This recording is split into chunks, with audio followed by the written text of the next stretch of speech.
Hello. The first module of the training is going to be just a general overview of adult education, and I've marked off the sections of the table of contents that I will cover in this video. I am not going to read this narrative to you. I just want to hit the high spots, point out some things that are especially important for you as a new staff member to know, and then I'll leave you to read at your leisure or as needed, however it works best for you. But on page 5 of this training handbook, there is just a general overview of adult education. And this is the federal level of the program. Adult education is governed by the Workforce Innovations and Opportunities Act. You will very often hear the phrase WIOA or WIOA partners. So I wanted you to know that that is the legislation that covers our program. WIOA has several titles, and those are listed here. Adult education is Title II. So you need to know that we in adult education are part of WIOA Title II. OCTAE is the Office of Career, Technical, and Adult Education. This is the office that governs adult education at the federal level, so you occasionally hear that term. The federal system is used to compare performance across states, so there is a national reporting system, and that's lovingly referred to as the NRS levels. And I just wanted to introduce you to NRS levels. You'll learn more about them as you work with adult education, but you need to understand two things, I think, primarily about them. Number one, the NRS, the National Reporting System, is used to compare states. It's used to compare the performance of Tennessee's adult education program with that of New York's educational program, or any other two states. So it levels the playing field and puts us all on a standard reporting system. The NRS levels are also very important when we talk about funding and about student progress. Our progress in adult education determines our funding in the future. So these levels factor into that funding structure. The NRS levels, as defined by the federal government, are as follows. There are 6 of them. And I want to point out that we never talk about grade levels when we talk with our students. It can be very demeaning to a student to tell him or her that they're functioning at first grade level. Even though their skills may be at first grade level, their psychology is not. They have the minds, the emotions, they're adults. But their academic skills may be at a very low grade level. So we avoid using grade level terms.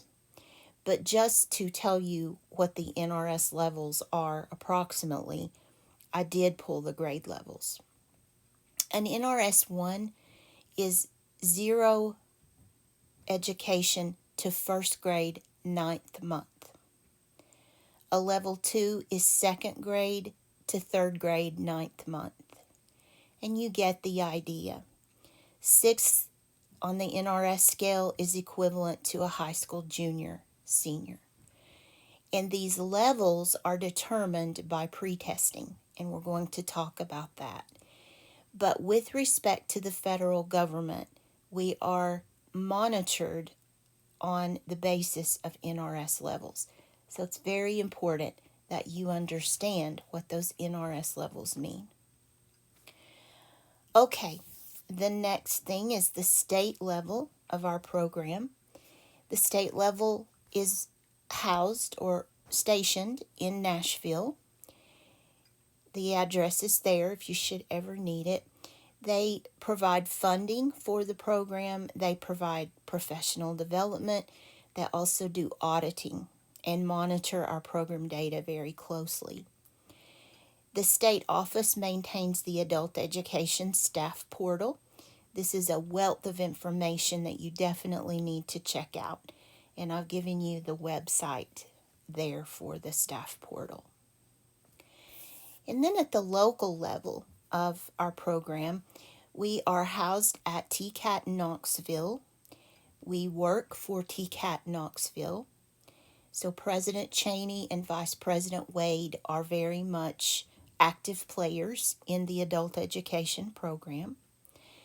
But I have given you the list of staff from the coordinator on down the line, or not down the line, but this administrative team that works at TCAT, just for reference in case you need to contact any of us for anything, any questions. You have the email addresses and names of the people in those different roles. Okay, the next thing I've listed here is where to go for help. If you have a lead instructor, this person is your first point of contact. All questions, all correspondence should go through your lead instructor.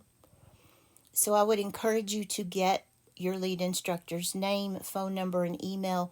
Record that information here until you have it well in memory. Also, for your paraprofessional is your data entry person who probably will do your orientation as well. So you need to know who that person is, get a phone number and an email. If you have policy questions, check out the staff portal. The adult education receptionist at TCAT can be reached at that number. If you have questions about status reports, curriculum, training, contact me, Amanda Keller. If you have jobs for TN issues, data, inventory, paraprofessional matters, contact Jeanette Madden. And for issues that involve your career counselor, contact your regional counselor. Now, again, this is after you have gone to your lead instructor. It's very hard for me to answer hundreds of emails every day. So if you are contacting your lead instructor, he or she can help you with a lot of questions that you won't have to email me about. So it sort of breaks down the workload. It also helps the lead instructors stay on top of what's going on in their areas. And then this is the adult education process in a flow chart. I've been asked several times to create a flow chart of how this process works. You are welcome to share this with students if you want to print these. I used to even mark on the block where my students were so they would know where they are in this process. But use this resource in any way you see fit. I will not read it to you, but I encourage you to sit down and study this chart after you've completed the training, because there are some acronyms in here that you would need to know about before you try to understand the process. I did include a list of acronyms because sometimes it seems like we're in an alphabet salad in adult education. We use a lot of initials for things. So I tried to give you all that I could think of. I believe there are just 2 pages of them. But by all means, if you find more acronyms that need to be on this list, let me know. This list is constantly growing. But if you need to know what some alphabet soup means, check this list of acronyms. I believe that's all I needed to cover in the first training module. It is. I also wanted to point out, if you're interested in using your iPad and pencil for instruction, the way I am doing this presentation, I haven't really shown you, but I can use my iPencil to write on this material. I can highlight. I can draw shapes. This is just a PDF annotator. So if you're interested in learning how to do that, there is a video in the Tools for Teachers section that will explain how this works. So if you want to know more about that, I encourage you to check out that video. If you're not interested, it's okay. You don't have to do this. But this works very much like a whiteboard for use in Zoom classes or really in any class that you want to project.